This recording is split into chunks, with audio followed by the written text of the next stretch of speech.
بريتش سومالي لان إيو حدود دي إنجليز كل جاي إيو فيري حدي حدود إنجليز لجا حدي أي معنى سمين ليسو مقالة بار دايرة وحكتاجنا على طليانية سرين وحكتاجنا على إنجليز dadku way yaqaaneen sarin leeyihiin inta isu jira waa webiga jubba labadiisa dhinac jilib waxa ka taagnaa calanka talyaaniga mareerayna waxa ka taagnaa warshada meesha laga dhisay calan ingiriis jamaame waxa ka taagnaa calan talyaani waxa la dhihi jiray margarita soomaa webiga dhinaciisa kale meeshii oo wasaaradda beeraha markii dambe ay beerta ka sameyn jirtay abuur badinta alexandria yaa la dhihi jiray kismaayo iyo afmadow maray laba gobornatoor kale xukumayeen ingiriis oo afmadowna jubbaland oo ingiriis ka tirsaneed kismaayana ay mataqaana talyaaniga ay soo xigtay Soomaalidu haddii qaran waxaan ku heshiinay la waay waxa ku xigaa waa qabiil hadda intii dagaaladan ay dhacayeen ma maqashay aalta jubbi hiiraan oo dagaalama mase ma maqashay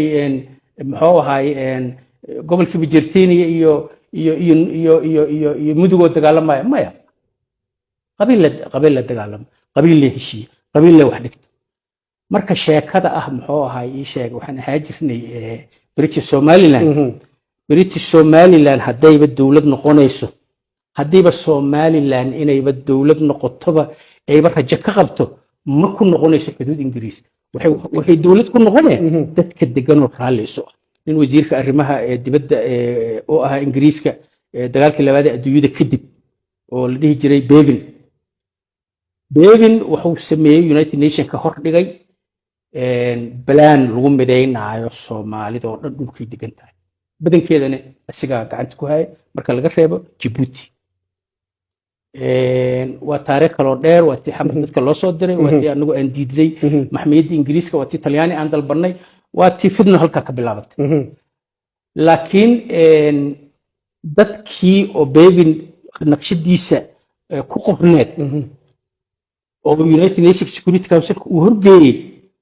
waxay ahaayeen dad Soomaaliya oo qabaa'ila oo isdhinac degan oo ay danta ingiriiska iyo dantoodaba ku jirto in hal wadan laga wada dhigo Bevin markuu geynayay naqshadaas ma dhihin ii sheeg Somaliland iyo koonfurta iyo Jubbaland iyo saa uma qeexin Soomaalida wuxuu u qeexay sida ay tahay macnaheedu oo ah qabaa'il kala madax bannaan oo isdhinac degan oo mid walba midka kale xeer kula degan yahay dantuna ku jirto inay isku dhinac raacaan